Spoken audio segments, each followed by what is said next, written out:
Let's talk about something extremely important: preparing our students for a world that's rapidly changing because of generative AI.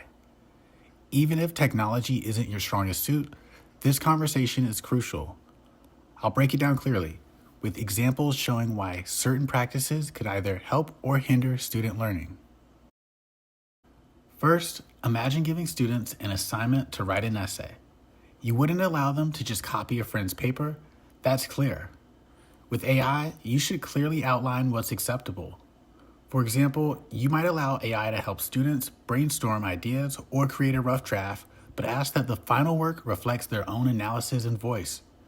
Without these clear guidelines, students might rely too heavily on AI, preventing them from truly learning or practicing essential skills. Here's a simple example of how you may or may not allow AI to be used for different assignments in your classroom.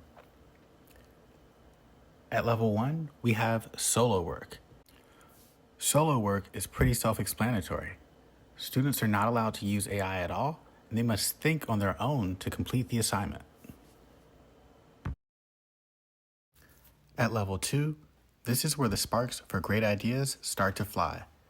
Students are allowed to use AI to brainstorm ideas for their final assignment. This doesn't mean that they'll turn in what they create, but instead they'll use this as the foundation to create something much better. At level 2, I would say it's a great idea to have students provide a screenshot of the prompts they use to generate their ideas, or tools like ChatGPT have the ability to share chats, meaning they can provide a link to the actual chat where they had the conversation. At level 3, students use AI to fine-tune their existing work. This means they provide something that they created either in the brainstorm level or something completely original, and they allow AI to review it and hopefully enhance and even remix the content. Once again, I would suggest that students provide a clear before and after image of their work. That way we can see exactly how AI fine-tuned what they had before they started. Finally, level 4 is the most controversial level for educators, but the most liberating for students. At level 4, students are allowed to use AI for informed engagement. This means that AI does the heavy lifting for research, and it may make up the majority of the final output. Level 4 provides an interesting challenge. How do we prove that students are retaining the content when they simply generated it with a prompt? While there's no clear answer, I do believe that having students present exactly how they did what they did could be a great way to prove that they understand how they're using these tools, and better yet, show off exactly how they thought they could find the answer. Think back, about 15 years ago when Google search and Wikipedia became common. At first, teachers worried that students would use these tools to cheat. But now, searching online or checking Wikipedia for background information has become completely normal and accepted by many schools around the country. Just like those tools, generative AI is becoming standard. Rather than fearing it, we should teach our students how to use it responsibly, making it clear that, like Google, it should be a tool to help learning, not replace it. Now you might ask, can't we just use software to detect when a student is cheating by using AI? Unfortunately, current AI detectors are unreliable and easy to trick.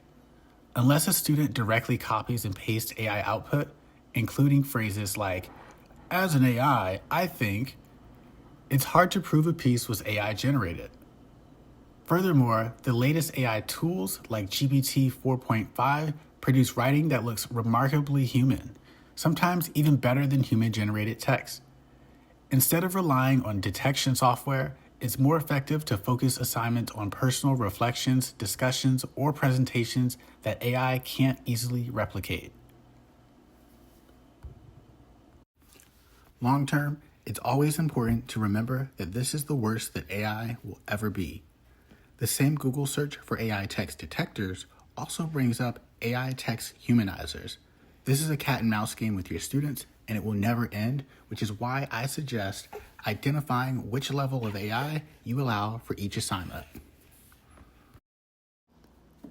Many of these so-called AI text detectors are actually built on top of ChatGPT. Let's see what happens when I take this assignment from 2014 and ask ChatGPT to detect whether or not it was generated by AI.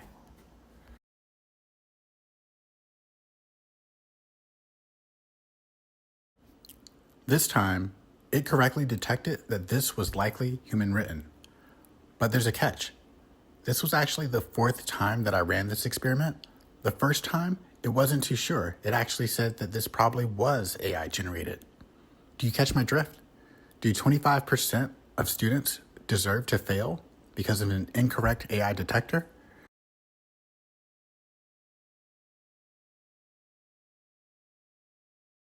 Think about photography. 20 years ago, being a good photographer meant having specialized equipment and training. Now, almost everyone can take professional looking photos using smartphones. The same thing is starting to happen with music, graphic design, software development, and creative writing. AI tools make it easier for anyone to produce content, meaning suddenly there's more competition for creative jobs. That doesn't mean creativity is less valuable. It means students need to become even more skilled at original thinking, storytelling, problem solving, and bringing a unique perspective that an AI tool alone can't deliver. Our students will enter jobs where using AI tools is as common as using email or search engines. By teaching them how to use these tools ethically and effectively now, we can set them up for success. Ignoring AI or forbidding its use entirely would be like refusing to teach them how to do online research. They'd fall behind, unprepared for real-world challenges. It's also important to remember that AI is being built into everything. Whether it's a phone, an old laptop, or any other tool, AI is starting to make its appearance everywhere.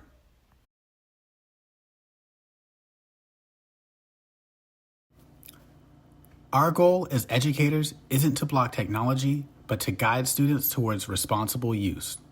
By clearly defining acceptable AI practices, adapting our assessments to focus on skills AI can't replicate, and helping students understand how to stand out creatively, we ensure they're not just ready for today's world, but for tomorrow's as well. Together, let's confidently prepare students for the future by thoughtfully embracing AI as an ally, not as an adversary.